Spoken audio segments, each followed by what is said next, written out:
just in the same way as we've been able to format cells to the number style that we want, we can also format dates to be in a style that we want. Taking our employees file, there is a column in here that holds their date of birth, and it's in the style of month/day/year. However, sometimes we want to change things. Now the formatting for dates is controlled in this little number section, and you can see it's already got date format as a choice. And we can choose between short date and long date, and there's even a preview of what you will get. So the long date will give me the full date. Don't forget that little hashes mean the column's not wide enough, because we now contain Tuesday, August 02, 1966. And I could do the same for the next one. Long date. And I could carry on down, or I could do them all in one go by making that change. Now, sometimes it's between the short date and the long date that you require. Let's use the next one, November the 15th. This time we need to go into the extra options, and you'll see that in the date selection, not only do we have what effectively is the default style, and then the default long style, we've got lots of other options that are sort of between there. We've got a shortened month. So I could choose that month there, and it will change my date to 15 NOV for November 48. Or I could lose the 15 and just have November 48. Or I can have it in the format of November 15, 1948. There's lots of little different style options within here that are effectively part way between the short and the long date. Having said that, that still might not be enough for you.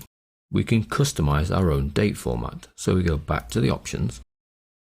We come right down to custom, and you'll see in custom, it changes the choice you currently have into a set of code, which is here, M/D/YYYY, which is show me the month, show me the day, show me the year.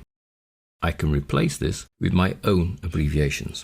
And you can see as you start typing, it will do it.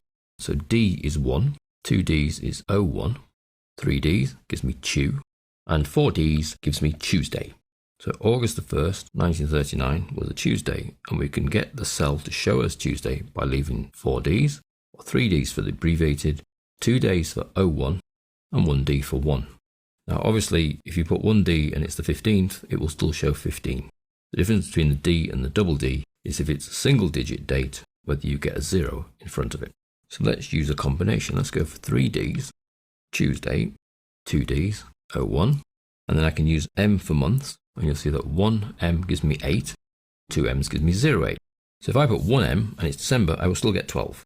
But I want 08. Or do I want M? Do I want the abbreviated month, August? Or do I want the full month? In which case I put 4 M's. Then another space, and then I can use Y's. Now a single Y gives me 39, a double Y gives me 39, 3 Y's gives me 1939, and 4 Y's gives me 1939. So I'm going to leave that as the full year. OK, and that new format then gets applied to the cell I had highlighted. Now obviously I can do quite a batch at once. Choose one of the pre-built date formats or drop straight down to custom and build my own using D's, M's and Y's. So I could go with MM-DD-4Ys just to balance that. OK, and they're all changed into hyphen format. Now regardless of how you change the formatting, you will see that in the formula bar, the date will always be displayed the same way, which is month/day/year.